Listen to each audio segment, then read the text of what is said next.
All right, we are on live and we're being recorded, and it looks like we had an attendee join, so everything seems to be working well technology-wise.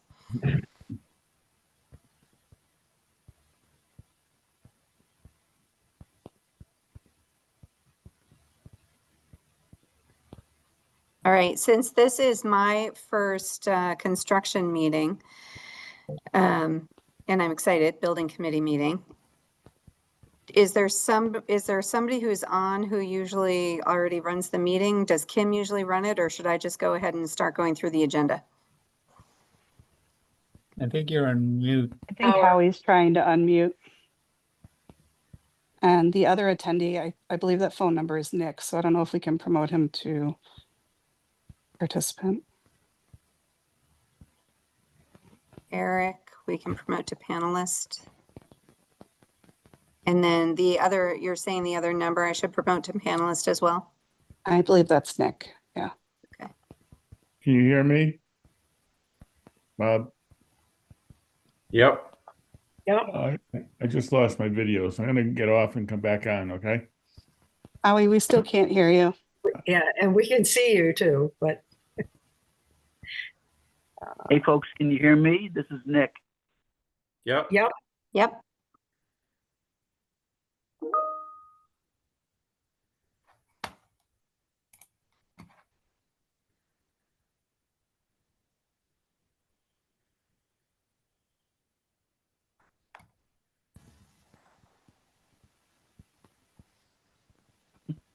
Still can't hear you, Howard.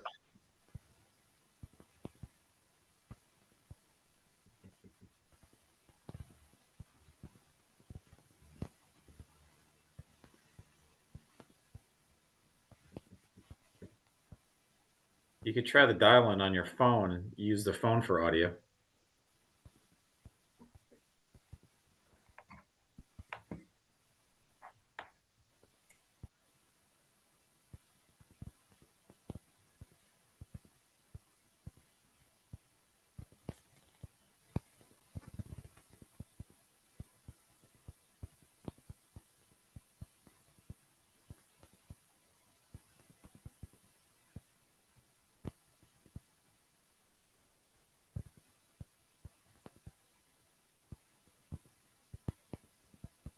Howie, do you want to try and go out and come in again?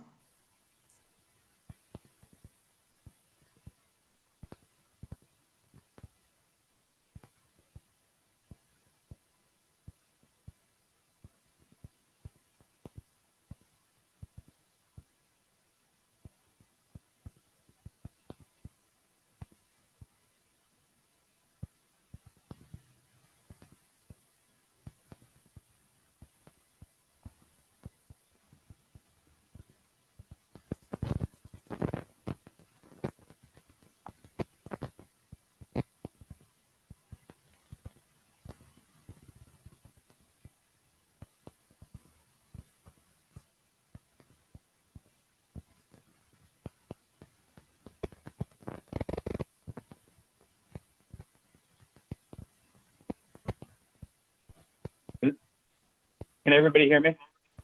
Yeah. There you are. All right. See if I can get. All right. I want to make sure I don't get any feedback.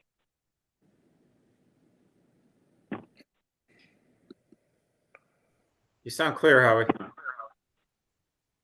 right. I'm getting reverb on my end, so. All right. Let's hope that works. Oh, that's hard.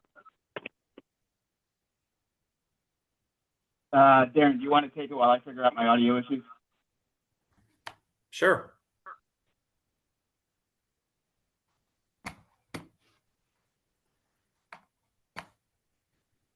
All right. Do we have everybody here that's attending?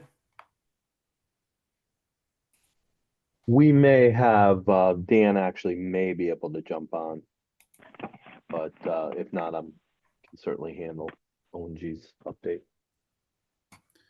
Okay, well, let's get started while Howie's figuring this out. So I'd like to call to order the meeting of the Region 13 Building Committee meeting. Date is July 29th, 2025. Time is 5:05 p.m. First item on our agenda is a Pledge of Allegiance. I'm sure we all have our American flags in front of us. Allegiance. To the flag of the United States of America. And To to the the republic republic for which it which stands, stands one one nation, nation, Under God. under God, indivisible, with liberty and justice for all. for all. All right, Darren, I think I got it. Everybody hear me? Everybody can hear me okay? Yep. Yeah. Yes, Sounds great. Fantastic. Thanks. You can All pick right, an item too. All right, approval of agenda. Do I have a motion to approve the agenda? So moved. Okay, Second. all in favor? Aye. All in favor? Aye. Aye. Any objections? Okay. Approve the agenda. Public comment. Let me see what we have in terms of members of the public. I would like to, if we have members of the public, limit public comment to the items on the agenda. We do have 2 public comment periods. I'd like to limit the first public comment period to 5 minutes per person. And obviously there'll be opportunity to speak at the end. And just to reiterate, all public comment is to be directed to the building committee, and there's to be no discourse on it, but we will take notes and take everything into account. Do I have any members of the public looking for hands on the Zoom meeting?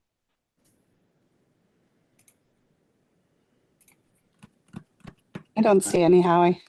Any if I'm Okay. correct. I don't see any Okay, with hands up. that, I will close public comment and open up item number 4, memorial renovation expansion. Let's start with Rusty. Do you want to start with memorial renovation expansion? Certainly. And I'm going to just go into the design phase. We've been working on the design.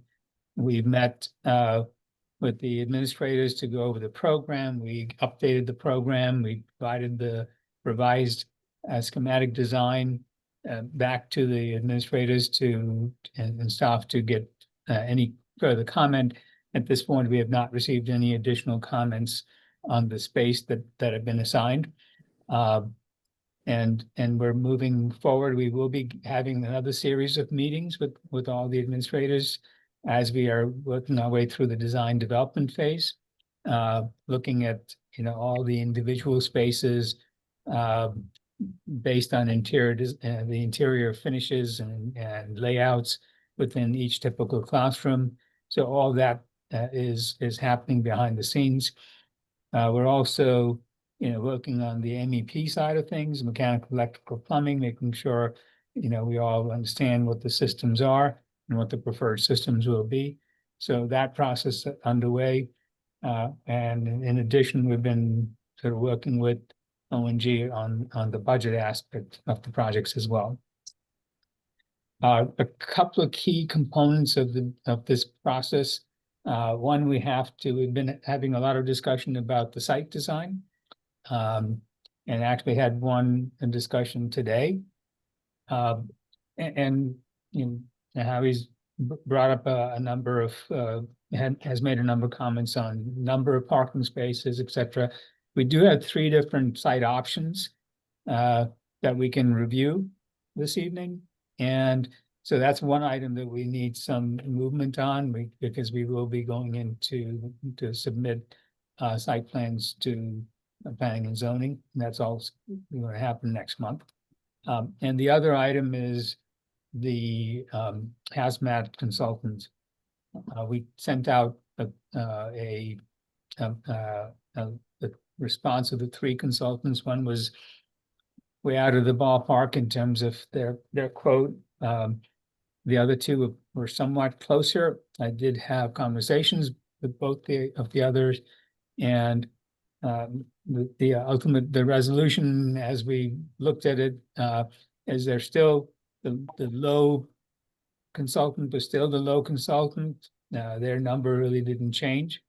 The other consultant is their number came down, but they're still higher than by about $8,000. A lot of this is unit price based, and they put estimates together. So at the design phase, as we go through, and if there's some additional tests required, then we will need to do those tests. Each of the consultants gave us an estimated number of tests that they feel are necessary to get a good sampling of the project. But they all made a comment that they might be additional tests necessary, or they may discover that they may not need to do as many tests if they're able to identify and confirm that that same material is in other locations. There's a reasonableness to that assumption, then there's no reason to perform additional tests, because if it's the same year that the work was done and we have the characteristics of it, then we can reduce the number of tests. So that is a decision that we need to make, because that's our next phase in terms of construction, because hazmat and select demo was the next phase that is supposed to go out to bid late in the latter part of in like October, I think September, October timeframe. All right, Rusty, I think we'll be making a motion on that later in the meeting. Okay. I guess, since you can't be part of the discussion once the motion's made, I just want to clarify that all three bidders complied with the requirements of the proposal. Yes. Okay. They all complied, and we had to break it down. Even though we gave them the 12 categories, they broke it down slightly differently. So we had to, that's why I created that matrix that we sent out. But they were all in compliance with what you had Yes. requested. Okay, great. Thank you. Other than that, I mean, Carson can give an update on the design side on the swing space. Okay. Before we get to the swing space, on the memorial items, first, you are, as we explained at the last meeting, we want to ensure that you are working with the staff and the faculty to ensure that the spaces that are designed meet their requirements. You mentioned that. I just wanted to ensure that everybody was aware of that, and that you have. Is it a single working group, or are you meeting with different groups as you explore different spaces? We had a meeting with a team, the entire group, and superintendent was there. And so the different departments were represented at that meeting. Okay, great. We just want to make sure that the faculty and staff are participating in the design process. Yeah, Great. I can just chime in a little bit. We had a really good discussion, and we had some ideas coming forward about special education and related services programming that really helped, I think, in what the next, and like some just very minor revisions. Fantastic. Yeah, we're not experts in the programming of schools, so we really want to leave that up to the people that have to use it every day. Since you're talking about parking spaces for your site plan, what was actually decided with the tennis courts? Are they definitely going to be moved, or Rusty or Carson, do you want to speak to that? Sure. Yeah, we did relocate the tennis courts. Okay. Because that gave us part of our challenge was trying to get adequate parking and also have an efficient parking layout.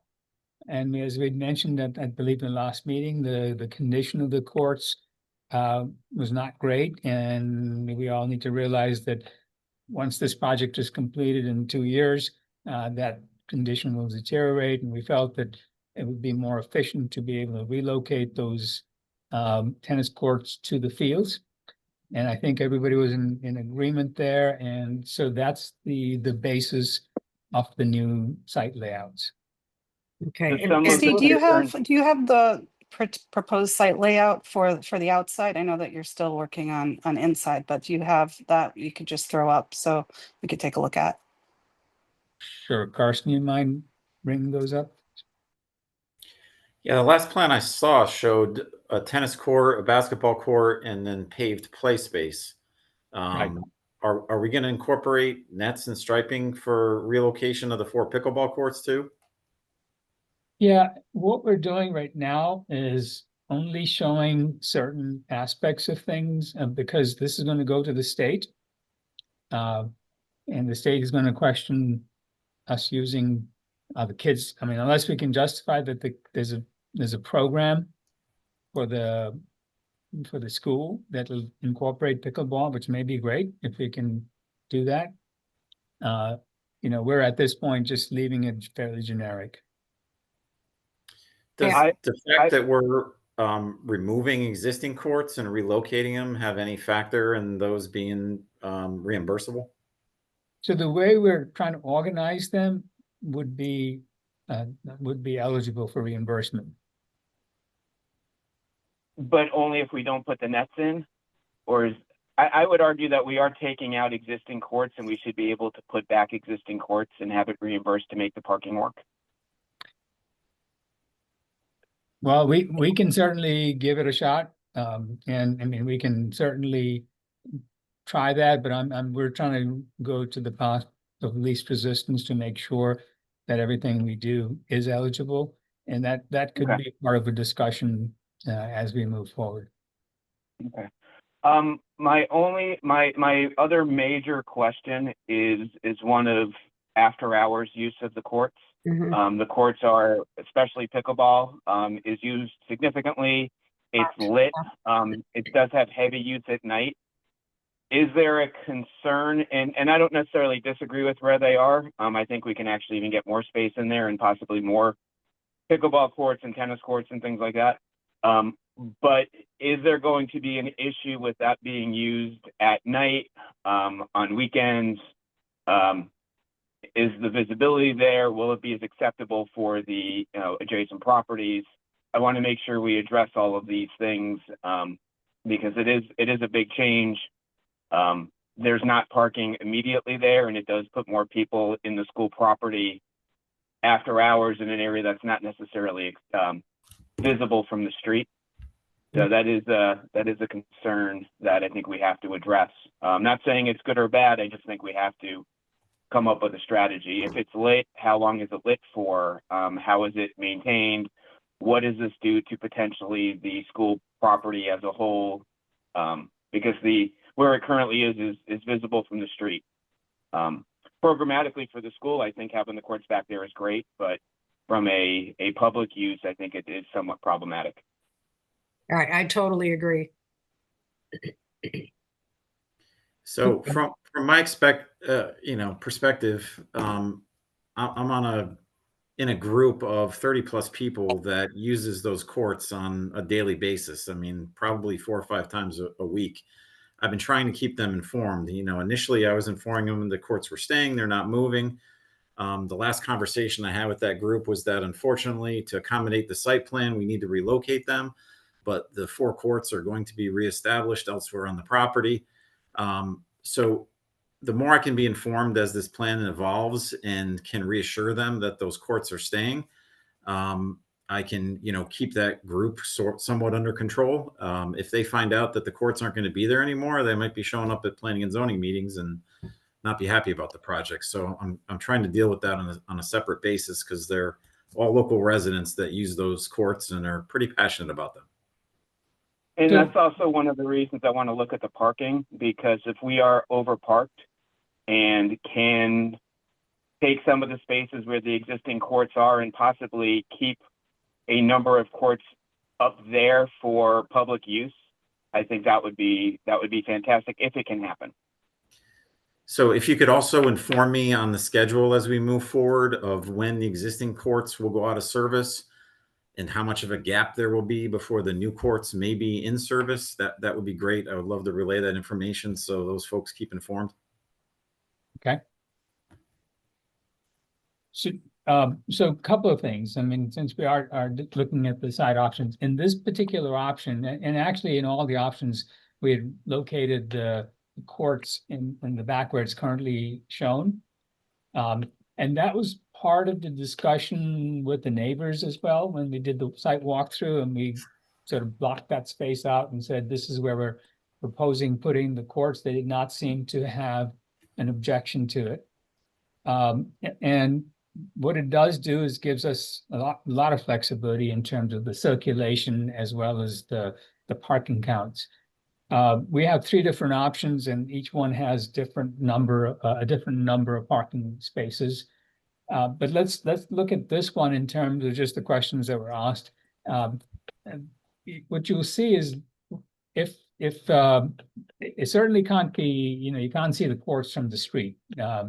That's for certain. But if somebody comes on site and comes down the main entrance into that loop road, there's also, if you recall, that dark line that goes around is an access road that goes all the way around, which is good, there for public safety. So let's say if a police car were to come up there, they could go around to the back of the school if they so chose. There'll obviously need to be a gate there to control who goes back there.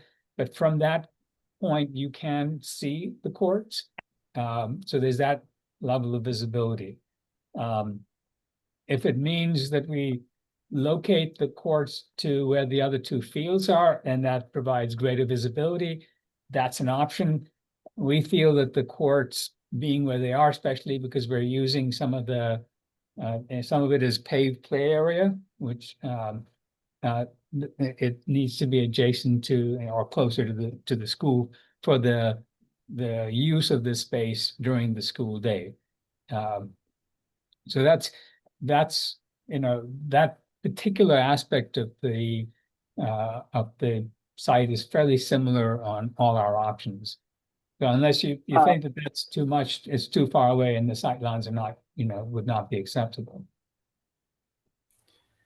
In my opinion, since we need to relocate the courts, with the various site constraints and distance from neighboring properties, I think that's the best location, recognizing that they have to be relocated from where they are now. Yeah. I don't see a better option. I just want to make sure that the parking justifies it. Yeah. We also have, the soccer fields behind there.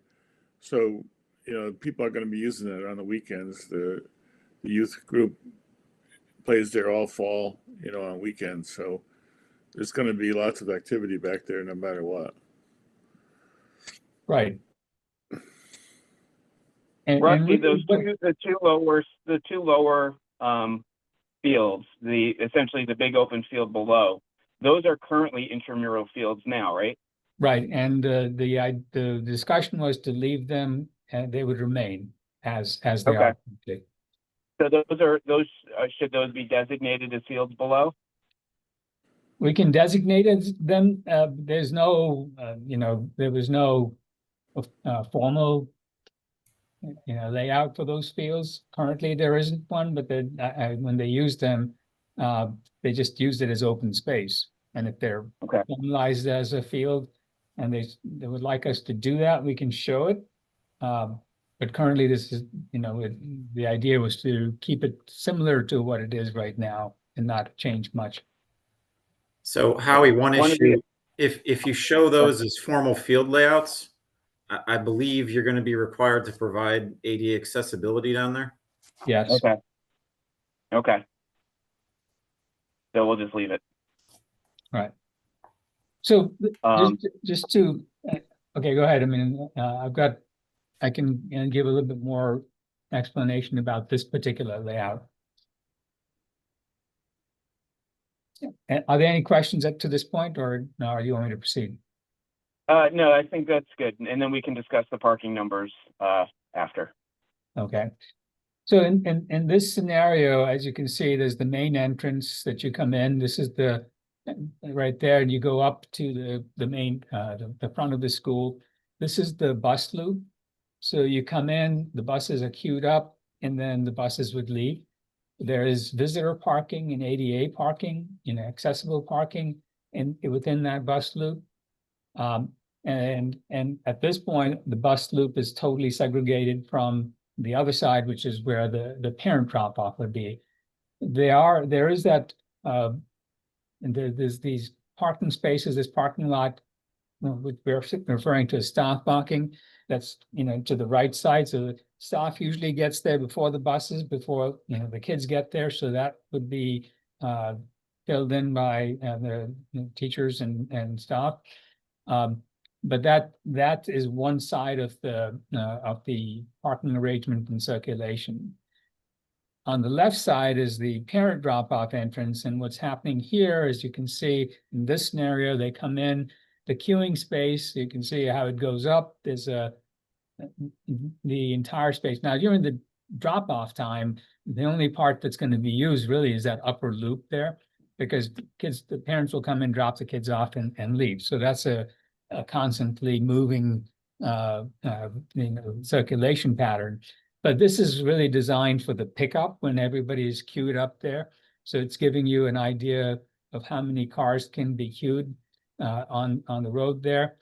The rest of that parking is really designated as teacher parking. I mean, there's, when we start looking at the breakdown, the majority of the parking is for the teachers. And there's the visitor parking counts and the handicap parking counts. The handicap parking counts are dictated by the overall number of spaces. And if we can just scroll to the side, there's a breakdown that's identified. So in this scenario, we have 176 spaces, and I'm not really counting the parking spaces to the back of the school. That was part of a discussion that we could have overflow parking back there. So there's 6 spaces, there's accessible spaces, then that are 6 accessible spaces, a loading zone, 24 and queuing spaces for the parent drop-off, 11 for the pre-K drop-off, and then 16, it should be 17 for the bus queuing. So the other item that I want to address is the 2 parking areas right now in this particular layout. There is a crossover point, which is really meant more for emergency vehicles. So right there, that's going to be stamped concrete, a different, really serves as a plaza, but it also is an access point for emergency vehicles if they need to get from one side to the other side of the school. And then the additional parking towards the back would be off the pre-K drop-off area, and that emergency circulation path, road that goes around the building. Off of that would be future parking potentially for overflow parking, and there's roughly 40 spaces in that location. So that's one option. Just know that when we were budgeting the project, we didn't have things like the spaces in the back, anticipated. We did not budget for those spaces. So as we go through the estimating process, we'll have to review that and understand what the cost implications are. So we're already greater than the 85th percentile parking for the schools. They call for 150, and we're at 176 without the overflow. That's correct. Okay. But keep in mind that when you have event parking, there's never enough parking spaces at schools, and you really can't design for the total number of parents that will come on specific, on specific occasions, open house and so on. I understand. We just want to, but we still have to get an idea of what that is, and there's still the church that is available for overflow, and I don't want to pave everything because they may have an event. We want to handle normal soccer events. We want to handle normal day activities, and we want to handle, when there's a concert or something at the school. Right. But I think the overflow at the church works really well, especially they've got the walkway, so it works very well. And that's great, because I mean, I agree. I don't think we need to overpave, and I think, you know, again, there's a cost associated with everything we do. So if we, you know, go to the day-to-day functions and make sure that those, that we have adequate parking for those, that's the most important component of the design. Let me ask Eric a question. Eric, there's 3 dead-end parking lots on this. From a parking lot maintenance perspective, especially for snow removal, how problematic is this going to be, because you can't get through movements on the right, you know, the 2 parking lots to the right? Is that going to be challenging? No, I mean, we clear that kind of pathway now, and that's the most challenging part there. So dealing with a couple corner parking spots, you know, the snowbanks might flow onto those spots. We might, you know, we typically lose a couple spots in the winter depending on how much snow we get. Okay. I mean, it does look like there's some grass area that we can use for snow storage. Yeah. You know, I'm not a huge fan of the long parking lots that are dead-ended. But I understand what you guys did, and I think it's a good effort. I'll note also that I don't like dead-end parking spaces and should be avoided if possible. And if we can't avoid them, I think you need to stripe a space at the end to create some sort of a hammerhead turnaround, because it's not a great situation. Somebody pulls in there and doesn't realize that the spaces are all full and then has to back up all the way out. It's not a good situation. I second that, or third that. You're gonna have a lot of K turning around with people, especially when everyone, like after school events, everyone getting there at the same time. I think it could cause mass chaos. And I didn't beat this too far on the meeting today, but what is the concern of connecting that right parking lot into the bus loop? I mean, it's going to be a stop condition. Is there really any concern about having it start at the bottom and go all the way through? I think the concern expressed to us with starting at the bottom is that's where everybody's coming into and there's, you know, because right now, if you come into the building, and you know, there's an immediate turnoff, right, to get into that parking lot. Right. Which creates a real awkward intersection right off the road. And so the idea was to move it further back, and we did have a connection to the bus loop. The engineers were not crazy about that connection at the top, you know, as we, you know, and I can't speak to what exactly was their concern, but they just felt it was an unsafe condition to connect. Yeah, I've done school parking lots for 20 years. I mean, stop sign, you know, you have access points into bus loops all the time. Yeah. I'd much rather have a continuous enter at the beginning of the aisle, end at the end of the aisle, than an entrance in the middle, even with the bump outs that they put in at the entrance. I just think the hammerheads cause too many concerns. I think it's just a safer operation entering in the beginning, much like we're doing at the parent entrance. You're making a turn, you're going in, and then you're coming out. I just, you know. You might lose a few spaces, but if you keep that right turn into the parking lot 50 to 75 feet back off the road and just loop it through to the bus loop, I think you're fine. Yeah, I agree. You're not going to lose that many spaces. You'll gain a couple getting rid of that middle entry. Mm-hmm. Yeah, so if we push it back a little bit, because right now I think it's pretty close to the road itself. I'm thinking maybe if we push it back even, you know, to where the first or second spot is right there, that it's far enough that you've at least been able to come on to the site, and they can be appropriate signage there, so you can have an option to see that signage and then turn. You know? I just think it's cleaner. I mean, I appreciate Ryan's concern, but I think the solution is worse than the problem in this case. Okay. So let's look at these others, the second site plan.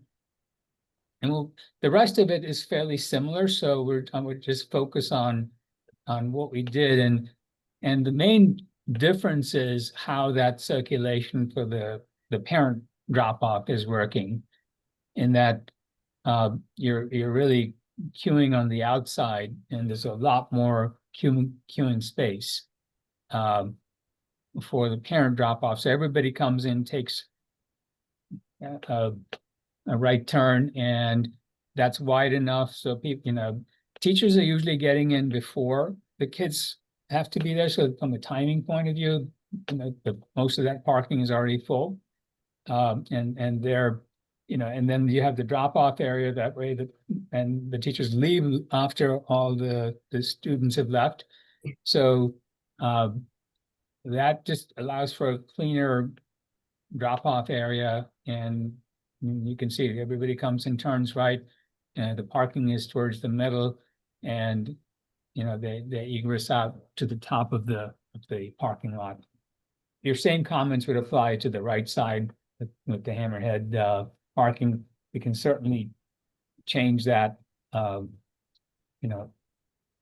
terms of how that is. We can make that the same in this scenario as well. Do we? Actually, let me just shortly interrupt. What's our quorum number right now? Just out of curiosity. Are we over quorum by one? If we lost an attendee, I would think we still so. quorum? I think we're okay. If I know Darren has to leave, I think we're at 5 quorum without Darren. So Okay, great. in this scenario, this is the count. I think this one has, Carson, can you move it so we can see? I think this one had 160 spaces, Okay, not counting the 40 in the back if we were to do that as an alternate. Right. okay. Quick question on this. Is that middle, you have the island for the drop off by the school. Is that two-way road necessary on this case? Could you actually extend the parking up to the left? To the left. Right there. That road right there, is that road necessary in this situation? Could it be eliminated really? And essentially just have your ring road along the outside? You're just jumping the gun on option 3. Oh, sorry, okay. So there's option 3. And actually we did 2 things. We also made an opening there. And so, if somebody comes in and goes and they find that all the parking is full, rather than going off-site and then coming back in the main entrance, that can be another point of accessing the parking lot to the right side. Once again. Yeah, I hate that. I like everything else. I can't. I'll go. Greg, let me know if you have a different opinion on it. No, I kind of like the straight through, not having the connection. I mean, I could see the pluses both ways. Which is just as simple. I mean, we would, close it off, and if there's no connection, and that's fine. You can just keep it the way close that off. You actually gain more parking spaces. Yeah, it looks like you gain 5 spaces if you do that. Yeah. I mean, there's I do still like a the left side crossover a lot for better. emergency vehicles. Mm-hmm. Yeah, I think we were looking at it from even just a day-to-day maintenance standpoint of not having to send people onto the main road in order to get to the other side of the overall site. So the through access there from a day-to-day, you're keeping traffic on site rather than sending them back out to the road to use a different entry point to the same campus at that point. Is there a especially way during to... event after evenings and stuff like that. If someone went over here to try to park, all these spots are full, now they have to go all the way back out and then loop around this way. It just seemed more like a convenience thing, but I think it's a committee decision preference wise as to how this would function.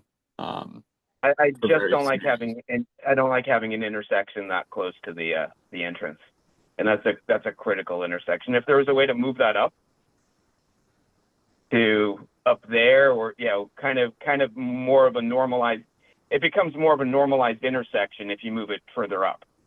And like I said, I think everything else you've done is really good. If you can take that and figure out a way to slide it up, you may have solved the issues.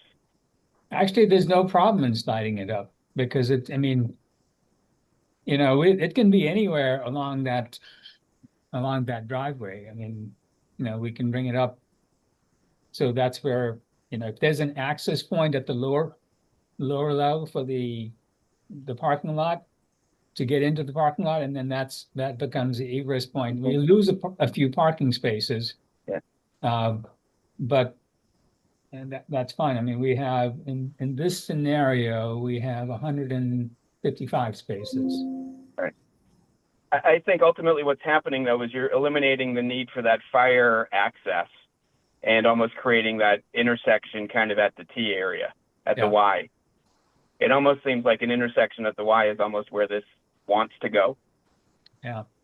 Yeah, and I think there is a lot of merit to having that, because the vast majority of people are going to be coming, driving west and east.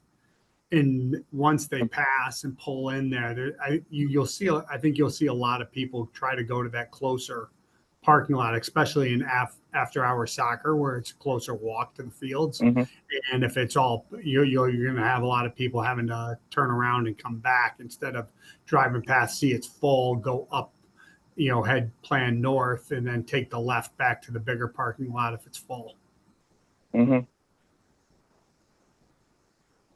Yeah, I think I think we're close. I think I have to draw it, and I know Bob and Darren and John are going to want to draw on it a little bit too. But everybody else. I mean, what's everybody else's opinion? The lay people on this. Okay, I like this third drawing better as far as not having as many parking spaces. As far as where they're going to enter, I'll leave that up to you guys. But I don't think we need to have a tremendous amount of parking when we also have the access to the church for only those times when there's something going on at the school. It's not something that's going to be an everyday occurrence that you need all those parking spaces. So I think we also need to look at the fact, though, that that church parking area is not always guaranteed to this property. So that's a thing to think about too. I know we can always look at overflow in the back, but just my opinion on the parking. How about circulation wise? Do you guys, 3 is actually fairly clean. Like I said, I have an issue with still the right parking lot and where that intersection lies and how it functions. But I think it has some merit. Just kind of like I said, I do like that there's a better pedestrian path now through the parking lot into the school. You have two decent pedestrian paths in there. Like I said, it is clean. Once again, I want to see the parking numbers to see if it's absolutely necessary to have as much parking as we do. But yeah, so I don't know. I think we're definitely getting there. Obviously, I don't think we can vote on anything tonight, but I think it's definitely a lot closer. Yeah, I think the flow looks a lot safer too in number 3. Yep. Yeah, less confusing. Agreed. So the update, and if the line gets long, if the line gets long, parents can go in and just park. So the update change that we'll make is access to the right parking lot from below, and then have the crossover up further up, and that way, and again, that can be striped so that it during the pickup and drop off times, it's people are not trying to drive through there, and we'll make those adjustments and send it out for further comments. Fantastic. Great. Okay. Thank you. Any other comments on this? Like I said, I want to hear everybody's thoughts, and sometimes we overthink parking, and I just want to make sure that we're capturing everybody's concerns. Great. On the hazmat, do we want to make a motion on the hazmat abatement?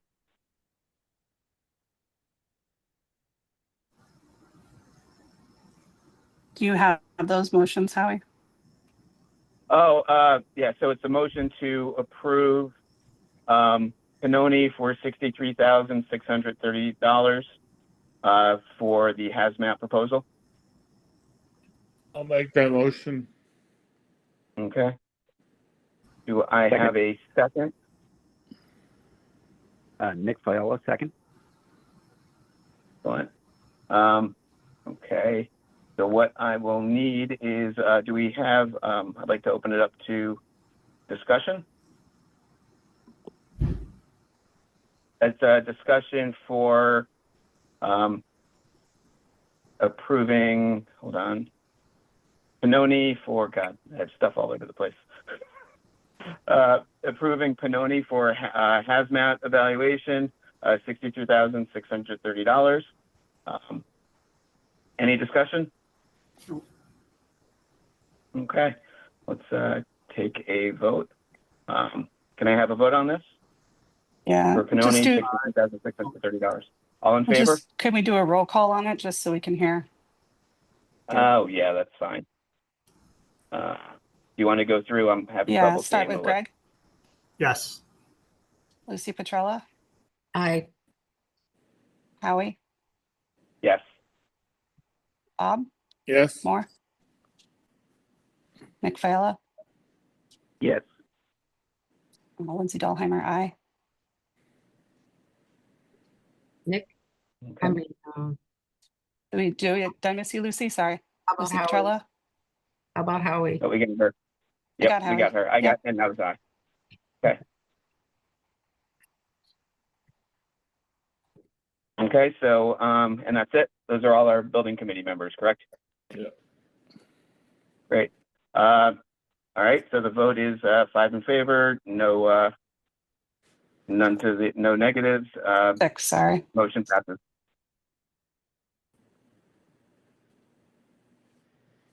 Just to, that you Okay. know, we had roughly, I think we had $100,000 line item for that service. Oh, fantastic.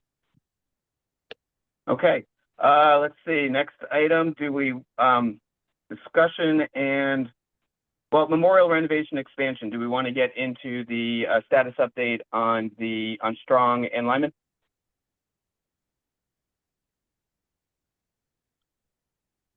Mark, do you want to take that over?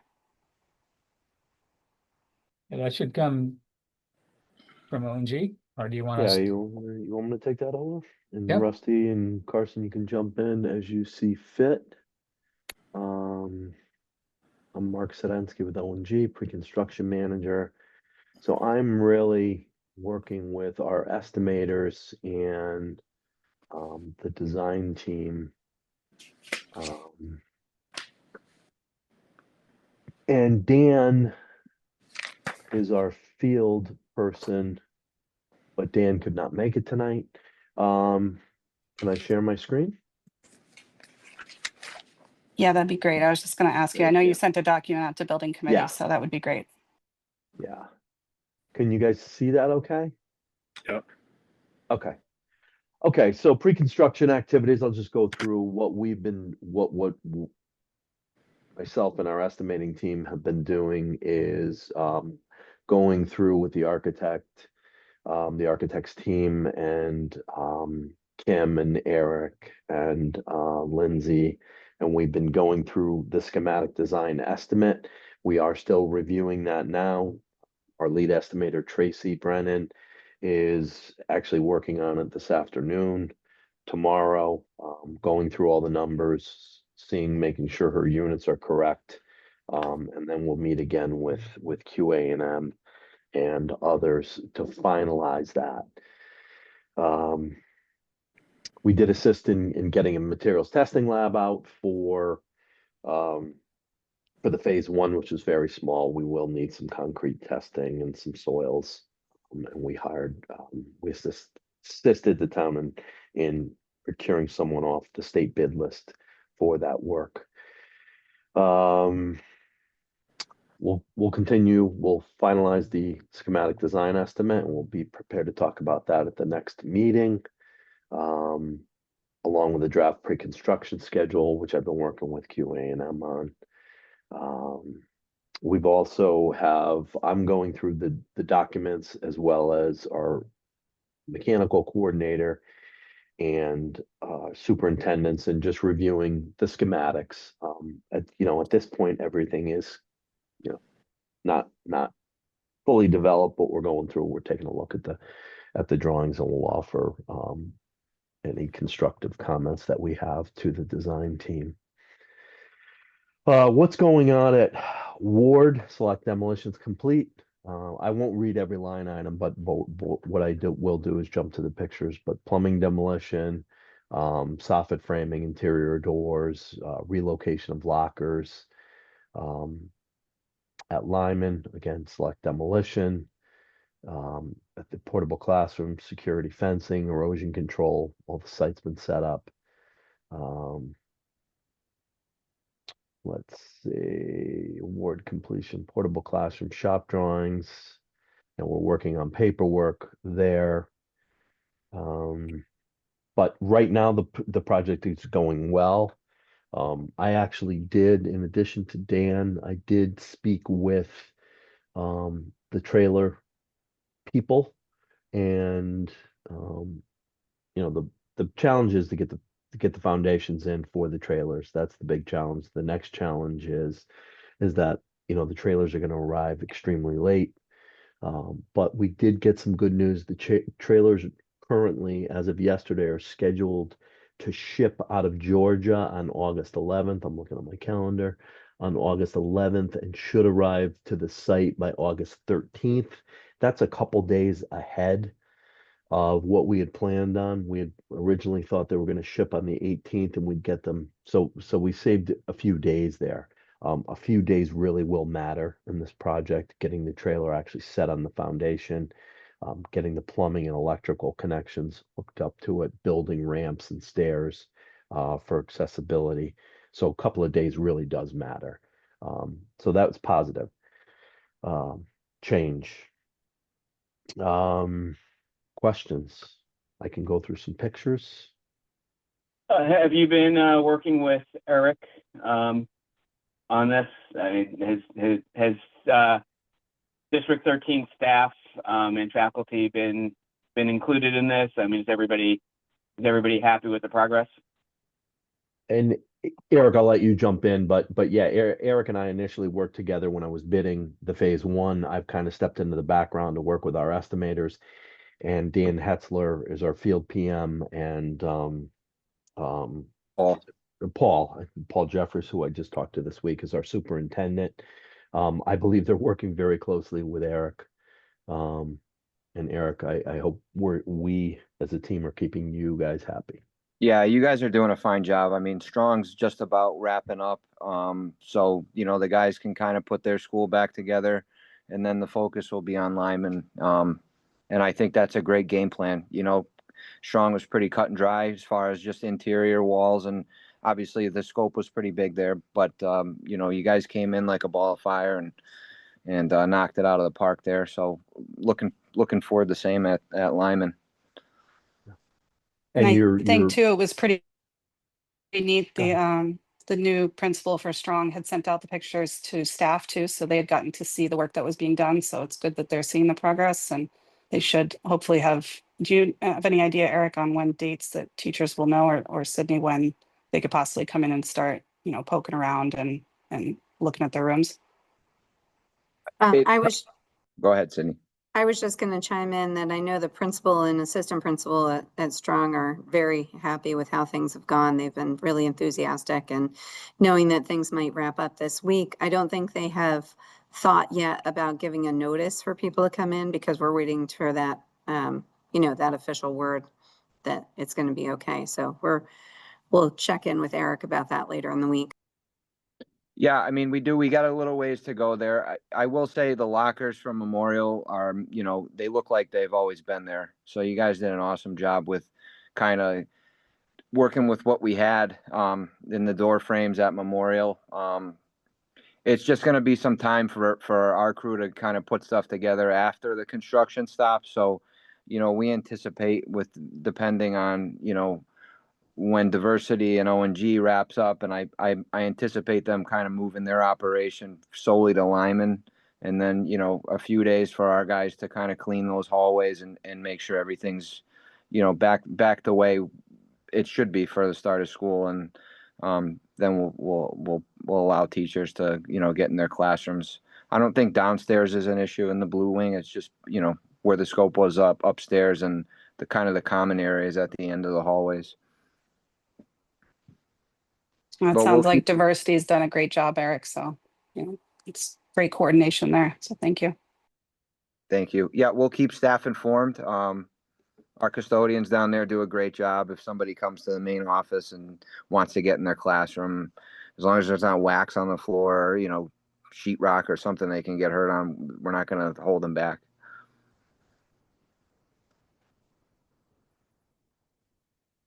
We need to also, before the next couple of days, we need to look at the pickup and drop off for parents and buses. I was just going to talk about that. God, probably 2 to 3 weeks ago now, I started communication with the principals of both schools, sent them site plans of the existing schools to ask them to capture their existing traffic patterns. We indicated the amount of change, the number of new buses, new students. So I'm going to touch base with them. I'll follow up with them tomorrow, Principal Ford and the new principal at Strong, and see if they've captured, see if they've captured their the existing traffic pattern. So John G. Mateo and I are going to work with them on the arrival and dismissal patterns. Great. Great, Howie. Thank you.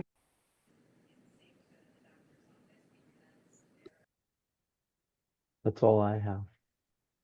Great. This looks fantastic. The improvements, the Lyman portables is something that should have been done, many, many years ago. So I'm glad it's happening. So yeah, no, that's fantastic. So the improvements look really good. As long as staff and faculty are informed and are happy with how things are going. If faculty's happy, I've got to assume it's going to translate to the users of the facility. So yeah, keep up the good work. Thank you. Can I just ask real quick, from just a budget perspective, did we land, thus far, I know obviously there's still some work to be done, but are we tracking on budget, under, over? I can say this. I can say the phase one work, I believe, and I don't have it up on the screen right now, but I believe we had an estimate of 1,900,000 and change, and we came in slightly above that. And I think that was probably due to the timing of the bidding. There were a lot of busy contractors.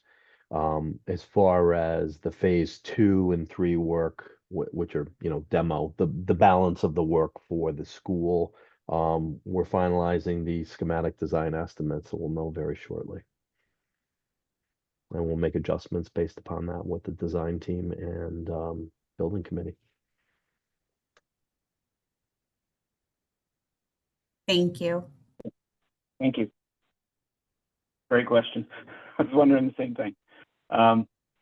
So any other questions on Strong and Lyman? And once again, I appreciate everything you guys are doing. This is obviously the most visible part of the project for the next year or two, for the students and the parents. So I want to make sure that we get everything right.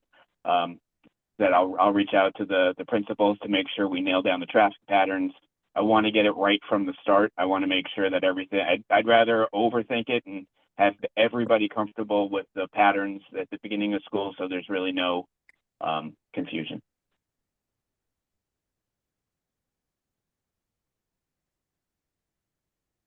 I think too, just mentioning how the town has finished the sidewalk on Pickett Lane on the side of Strong. Yeah. So it actually looks fantastic for those who haven't seen it. So it will definitely help Yeah, the foot traffic there.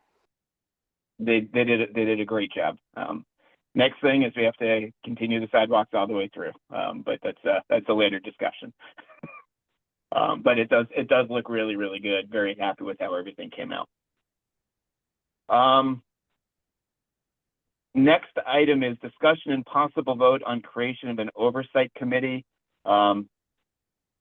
Kim had created a document for construction oversight subcommittee to assist in reviewing and approving financial impacts.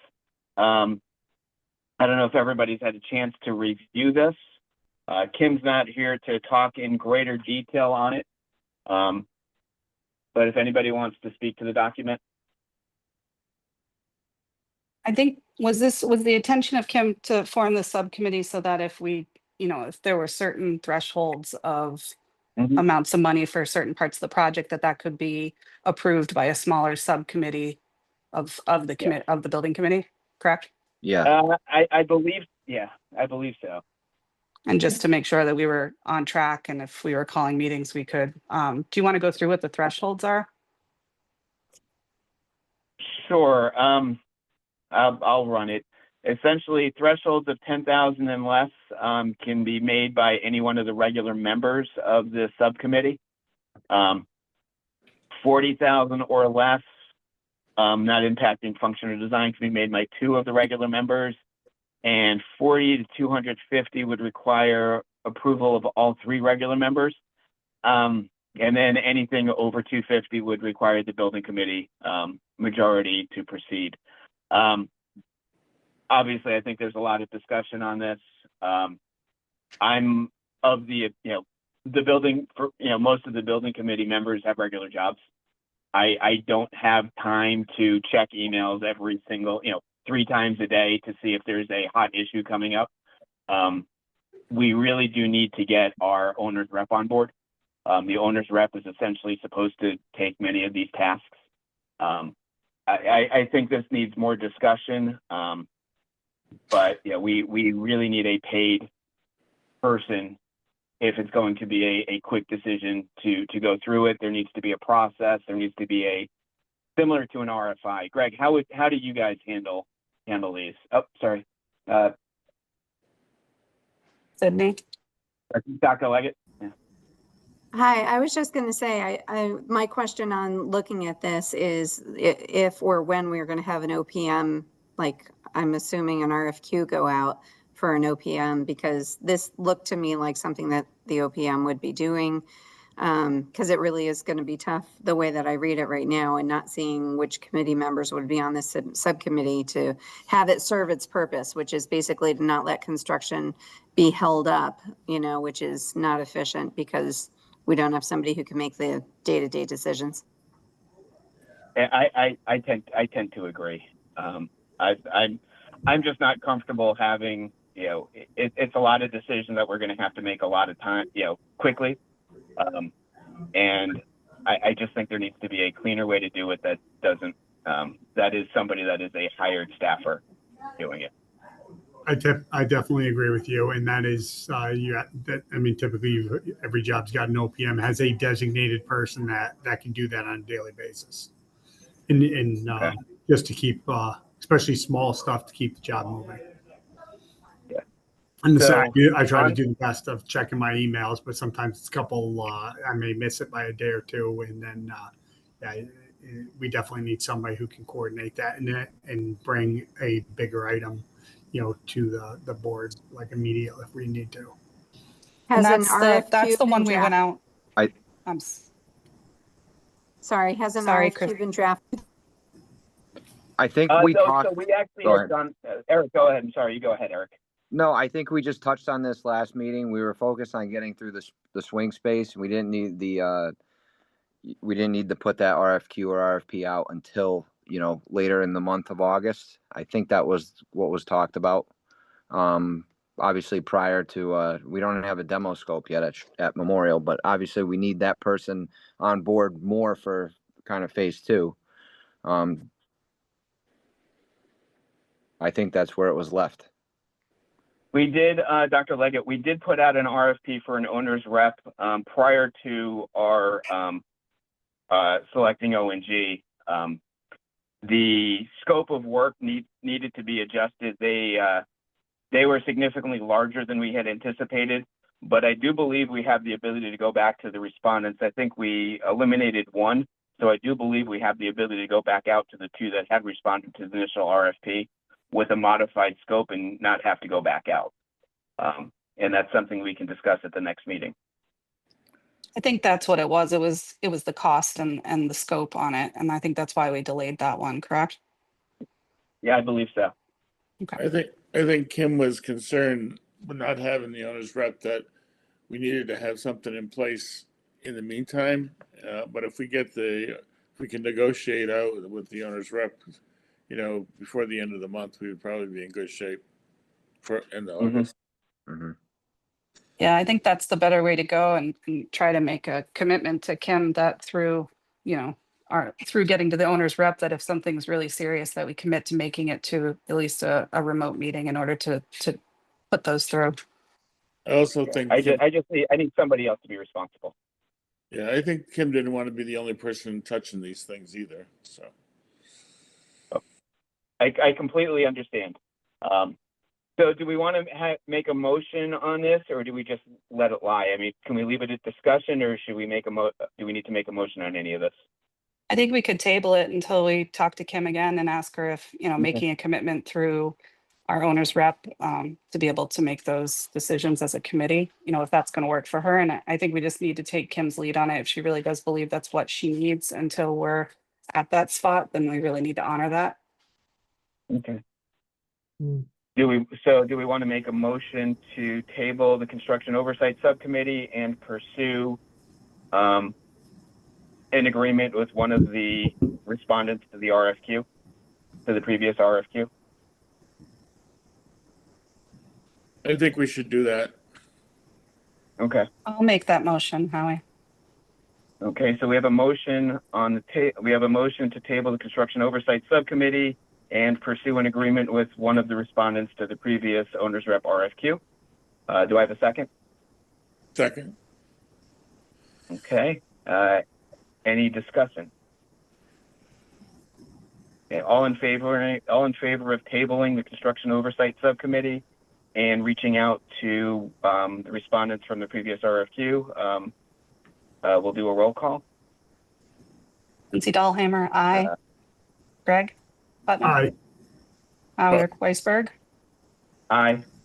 Lucy Petrello. Aye. Robert Moore. Aye. Nick Fiala. Aye. Okay. Okay.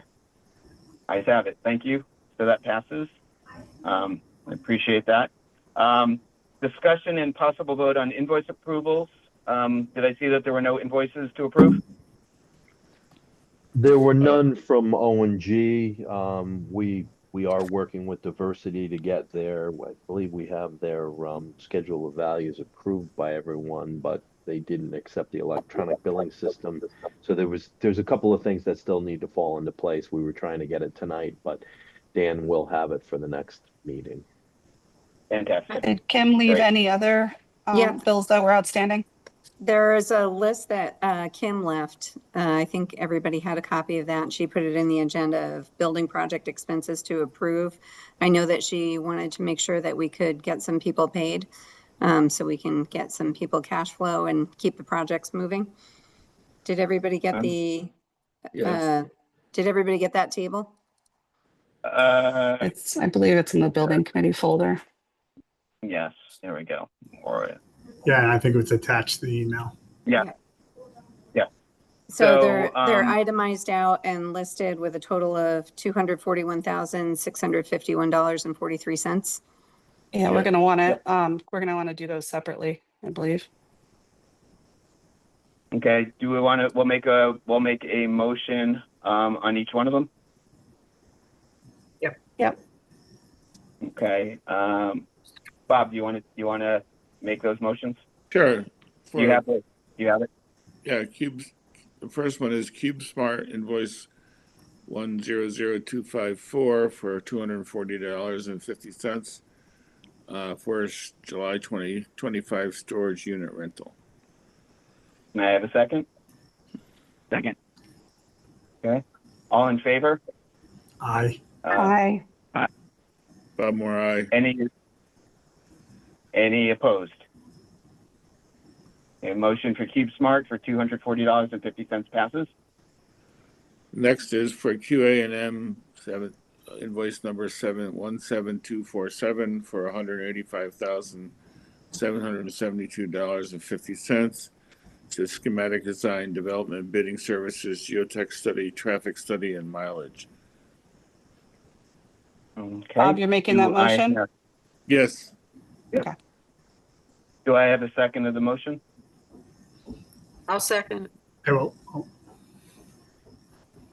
Okay, all in favor of QA&M invoice 17247 in the amount of $185,772.50 for schematic design, development, bidding services, geotechnical study, traffic study, and mileage, say aye.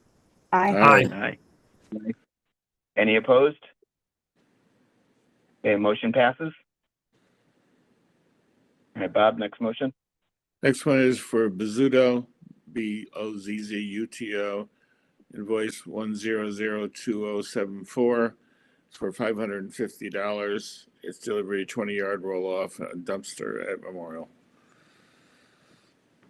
Second. Okay, do I have a second on Bozzuto? Nick was for the second. $550? That was Nick. Okay. Nick second. All in favor? Aye. Aye. Any opposed? Motion passes. The next is Shipman and Goodwin, invoice number 664745 for $13,459. It's for the O&G construction management agreement. Okay, do I have a second? I'll Second. second. Oh, Nick. Go ahead, Nick. Second by Nick. Great, so all in favor, Shipman Goodwin, $13,459 for the O&G C&M agreement, say aye. Aye. Aye. Aye. Any opposed?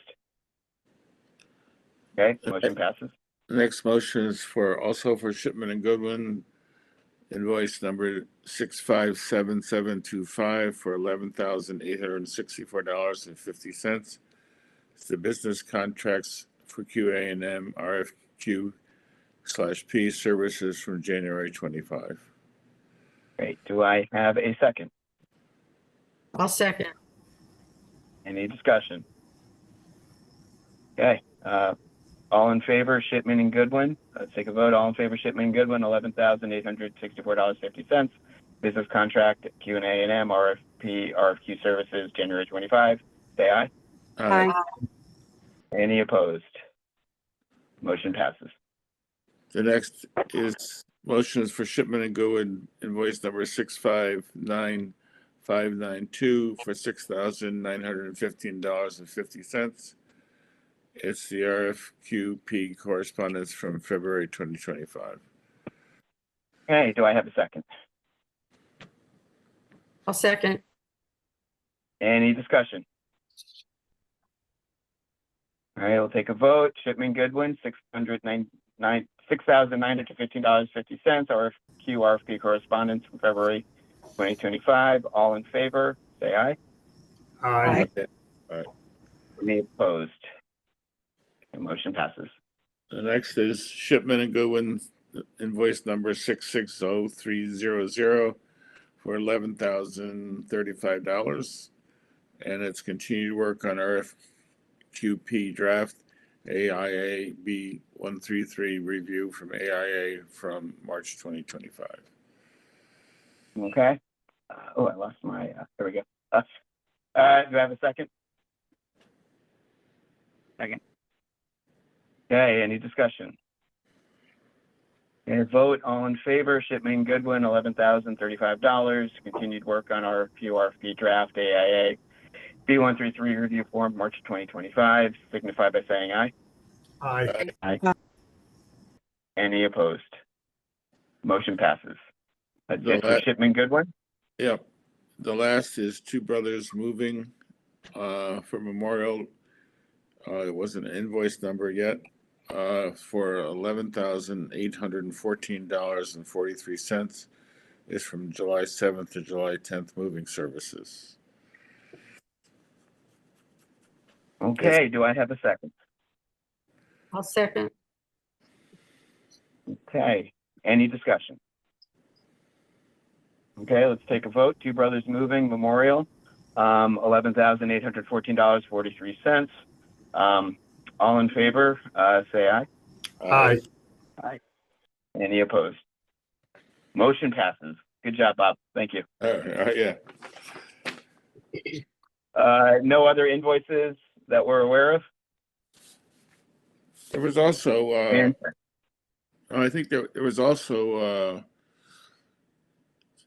purchase order, Sydney, do you know, from Tri-State Materials Testing Lab? It looks, however, like it's been paid though.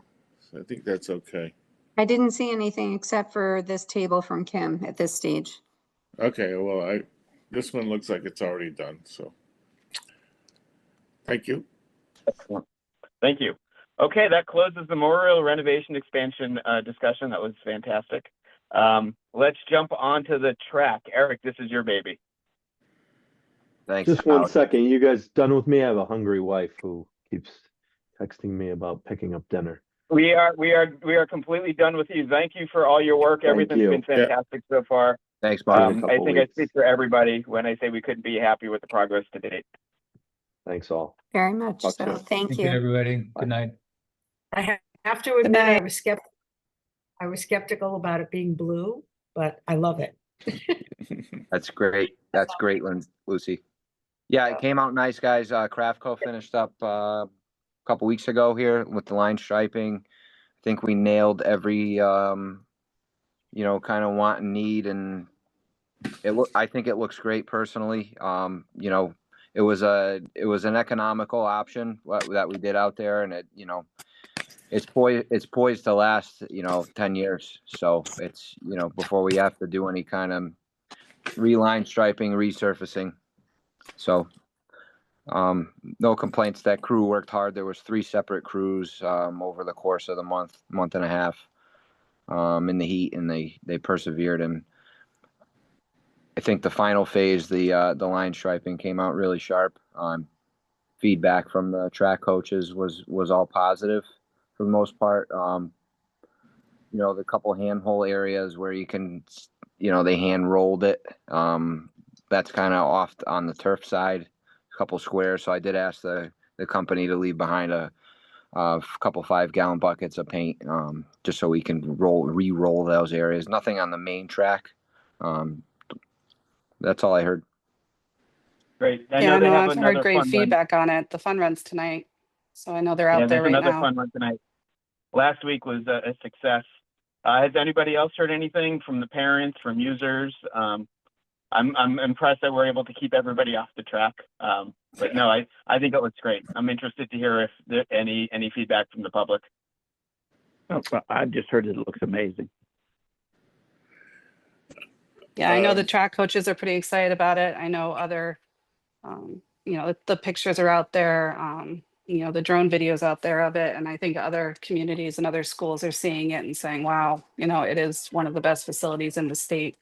And I think it's, something to really be proud of. I talked to a number of the seniors who graduated who are pretty sad that they weren't able to run on this one, but they loved the way it looked. Yeah, no, Awesome. great job, Eric, as always. No, thank you guys. It came a long way. We got a lot of new events painted on there too. So we got the exchange zones, the gray exchange zone. So I think it's going to be night and day out there for the track team. So glad we could accommodate and get it done. Do we have any Yeah, the update, exchange Eric, zone- on yeah, they're the coming outside. concessions booth? Yep. So I invited the building inspector and the health department out. The health department responded. They came out today. They are kind of status quo with the way it is for this upcoming season.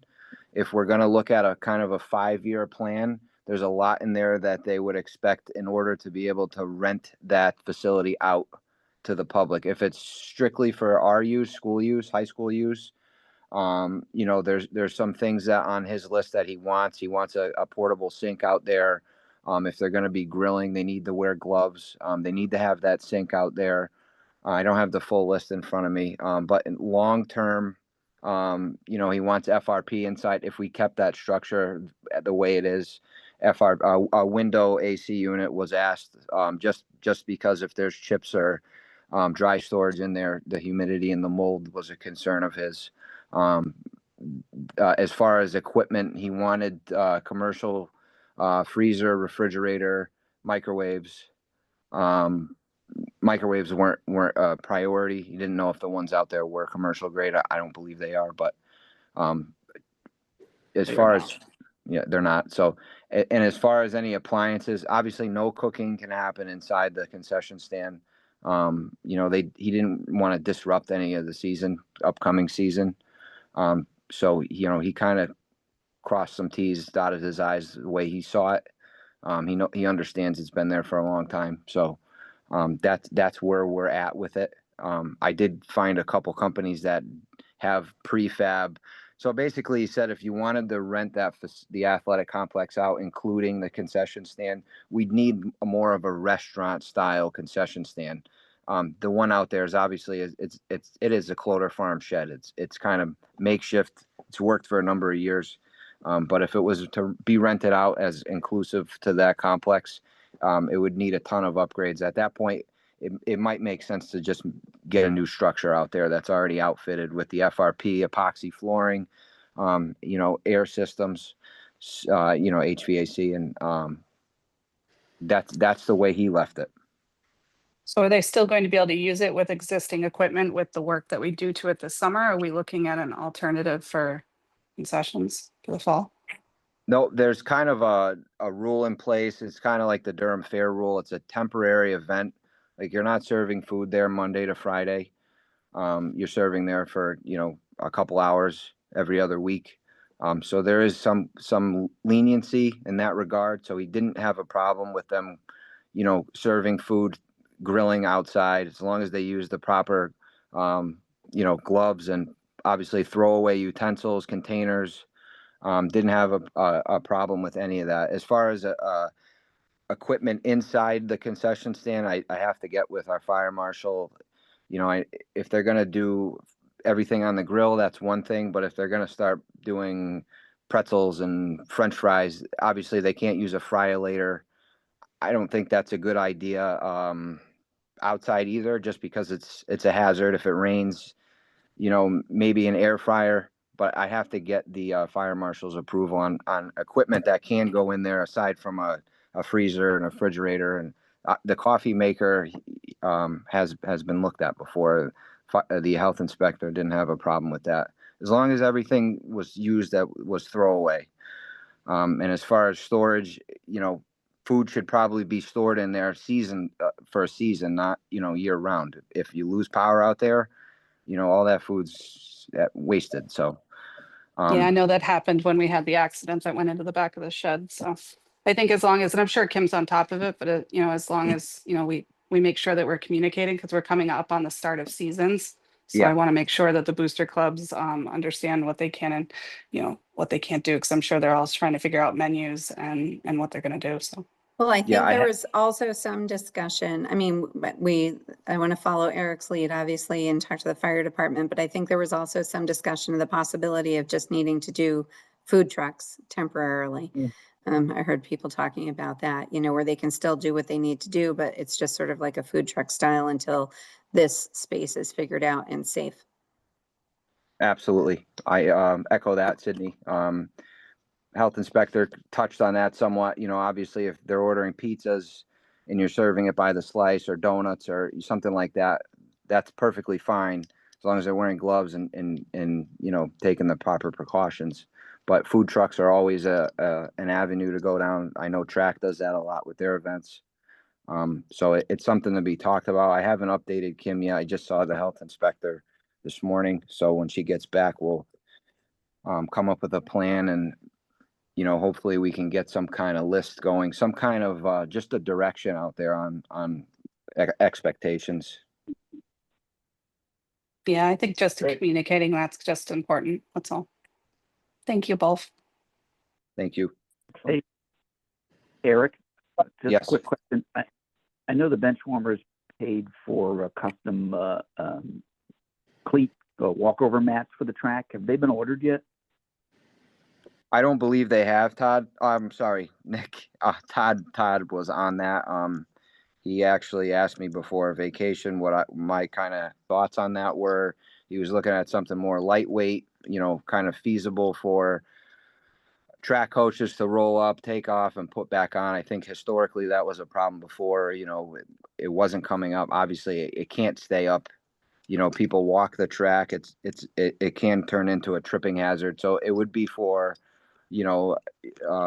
games and practices. It would have to be rolled out and put back on. So he was looking at options. I think Henry sent him some options, and he wasn't 100% on it. I think he just came back, so I don't know if he's had a chance to look at anything yet. It hasn't been ordered though, as far as I know. Okay. At some point in the future, the next meeting, we'll start discussing the field house, and there's some just general maintenance activities that have to occur.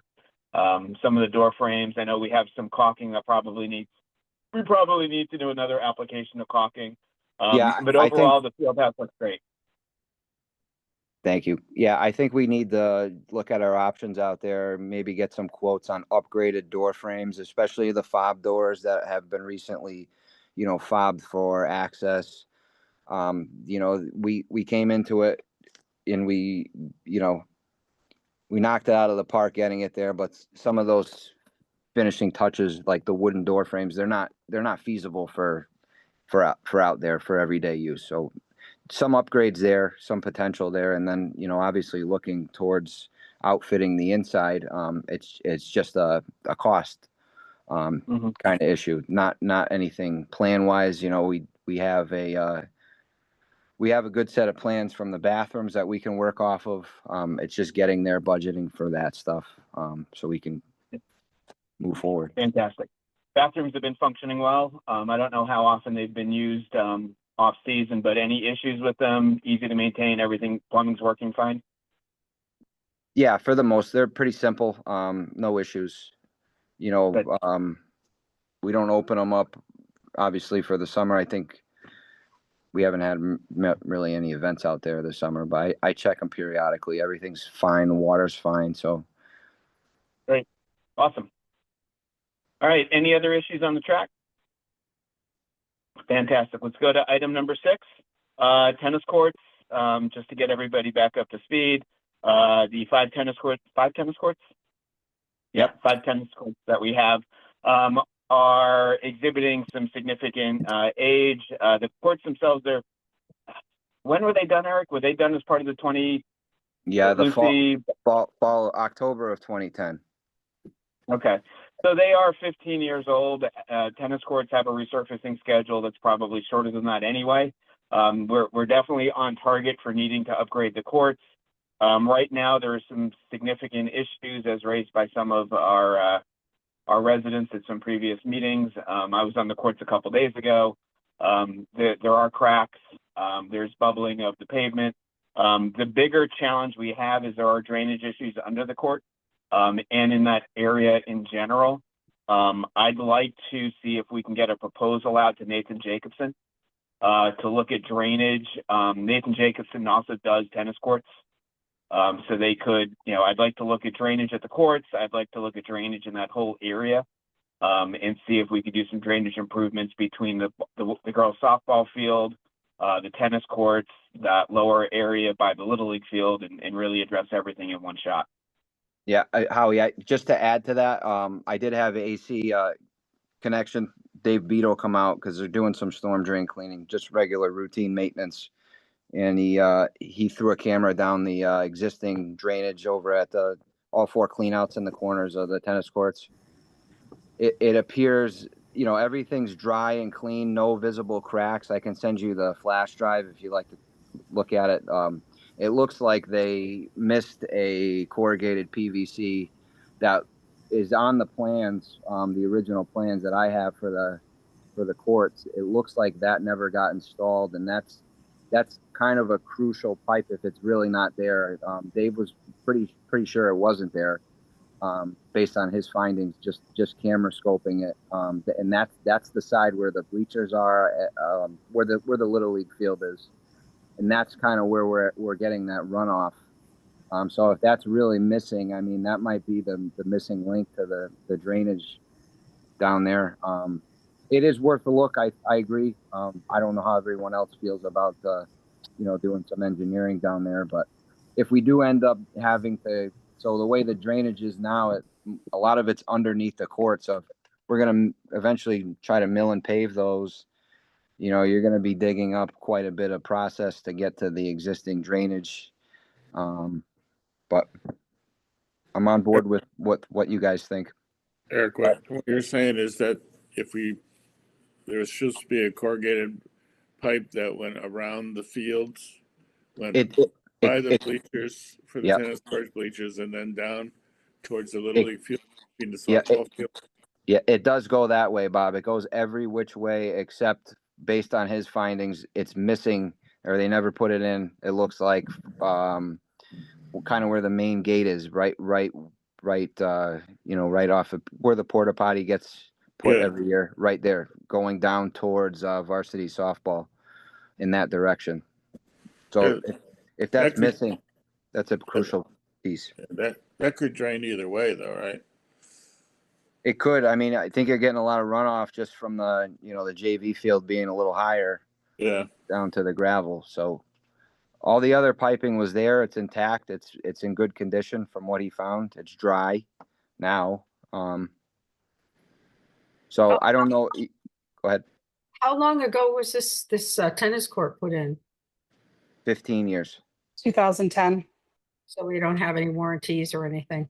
No way to go back to the people that originally put it in. No, I mean, some of the plans we have from there, like, we talked about the field house and the slab. There were a few unknowns. So, I mean, trying to chase those contractors down at 15 years later is next to impossible. Too bad. It is. They didn't do it. And honestly, we're kind of at the useful life of the tennis court anyway. I mean, asphalt cracks, it's going to move in 15 years. We're on a cycle where this should be replaced regardless of the drainage issues. Mm-hmm. But because of the drainage issues and the large cracking, I think this is something we need to look at trying to get done as part of next year's budget, so that it can be done in the summer, so that they're ready, so that it's done in the summer and the fall and is ready for spring of 2027. 2026, I think we're going to have to just stitch it together one more year, right, Eric? 100%. I mean, I think that's budget-wise. That's all we can do. But I think we definitely need to plan. I don't, it's going to start to become a liability after this year. But I think if we get the plans in place, we know exactly what we need to put in for the budget for next year, and get that done. And tennis is a huge sport. The women's team, I think, has like 26 people on it. We have the potential, it still has the potential for lighting. I'd love to work with Durham on seeing if there's an interest in having lit tennis courts at night. Pickleball, is huge. There may be some opportunity for that to be a fall sport at some point. Could be a great unified sport. So I think these tennis courts offer a tremendous opportunity for the community and the school district, and definitely think we need to work on keeping them in good shape. Yeah, and I see what Howie said, and I think we've said this a couple different meetings, coming up in 2027, with the opening of Memorial, hopefully, we'll be looking at two other buildings, looking at Strong and the high school at that time. We're going to need significant work in order to make that transition from a renovated new, beautiful K-5 to an older building. So I just think it's going to be a tough decision for the boards between now and then to really analyze what is needed for programming, what is needed for the community. It's a tough call, I think we need to make sure that we have a cost-effective, short-term solution and a long-term solution for it, and have it not be detrimental or liability risks. But I think it's going to be a tough thing for the next few years, budget-wise, looking at capital improvements and changes. I think if we don't do it if we don't get this done next summer, I don't think the courts will be playable. And I think, I think you're looking, and there are really no alternate courts. So you'd be looking at, losing 2 sports, if it doesn't get done. I don't see I don't see the temporary repair surviving another tennis season. It's going to have to be done in March of next year, and it'll probably just be enough to get us through the season. If you look at the condition of what the courts currently are, I think it's something we definitely have to consider, but I'd like to get an engineer on board to look at it first. Howie, I know we talked about this before, and I think everybody wants to try and find a solution to this, but could you share kind of, perhaps for Sydney, what the cost of replacing the tennis courts would be? Just a roundabout number? Eric, you had a quote, right? For just the paving, was it 300? Yeah, we're not going post-tension. We already talked about that. Yeah, we would just be going asphalt, looking at saw cutting the joints so that we eliminate the cracking issues in the future. But obviously new paint, new epoxy, new nets. Eric, is everything else reused?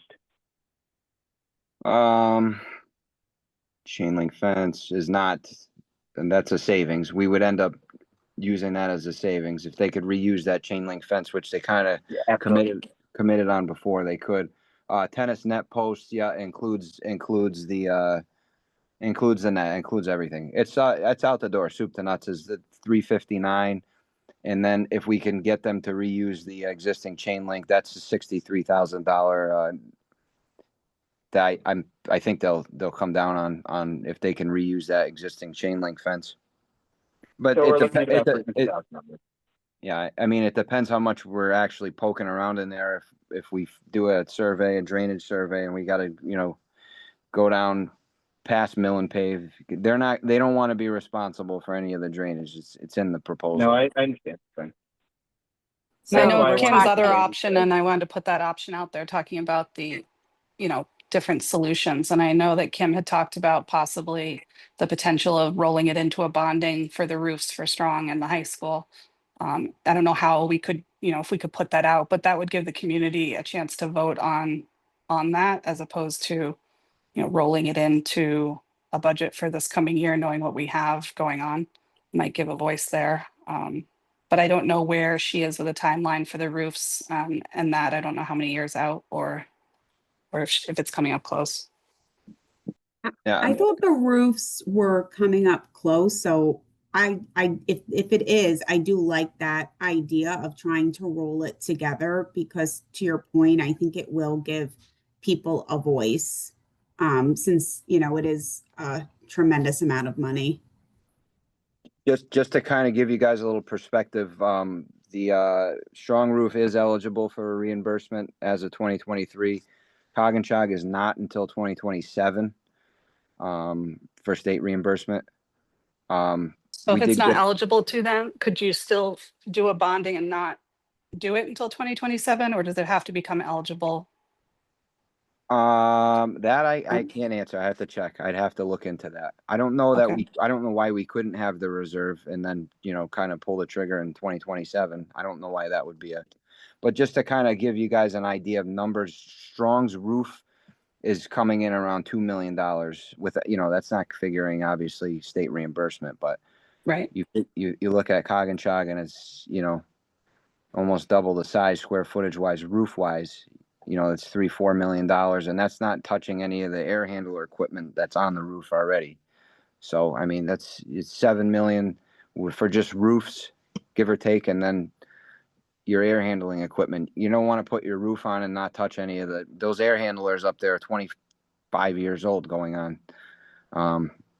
So you don't want to do a roof and not, upgrade all that equipment up there at the same time. When are we looking to go out to bond on this? I didn't know, and I think we just need to find out when the high school is eligible, and if we could bond, before the work was done. I think that is what, the board would have to look at. And I wish Kim was here because she'd probably go on that a little bit better, but Mhm. we can ask her and then bring it up next meeting.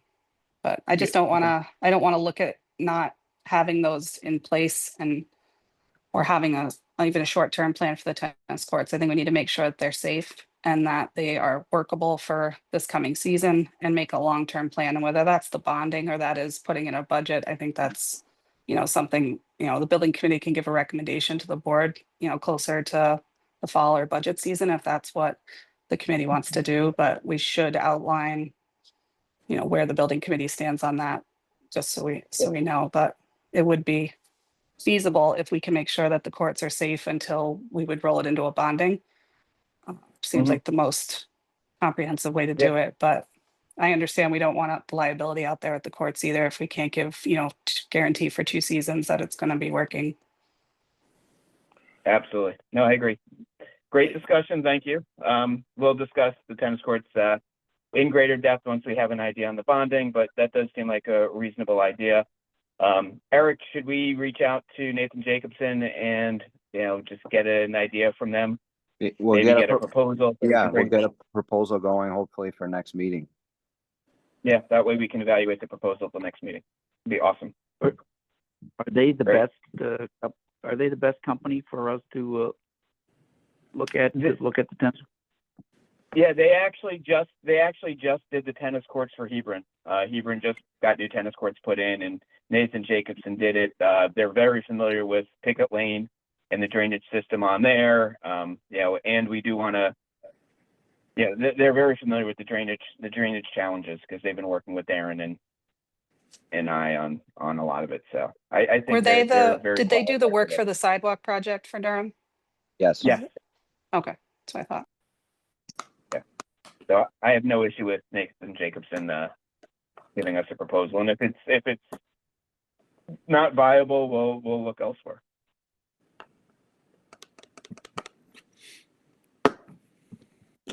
Any other discussion? With that, I'll close tennis courts and public comment, and we still have no members of the public. Fantastic. With that, do I have a motion to adjourn? We do have we have one public on it. It just says Carl. I don't know if that's somebody who wanted to speak or not. Oh, I didn't.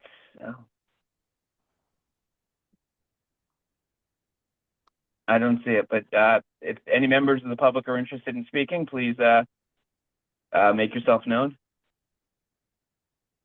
If you can't, raise your hand if you just want to unmute Carl. I don't know if you wanted to talk. I know it's harder on the phone.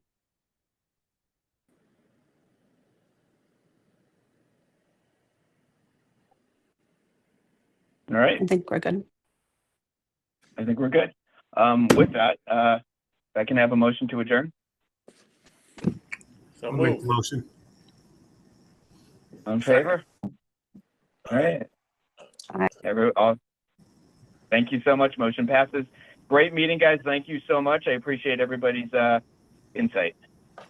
Thank you. Have a good night. Thank you, Have a guys. good night. Bye.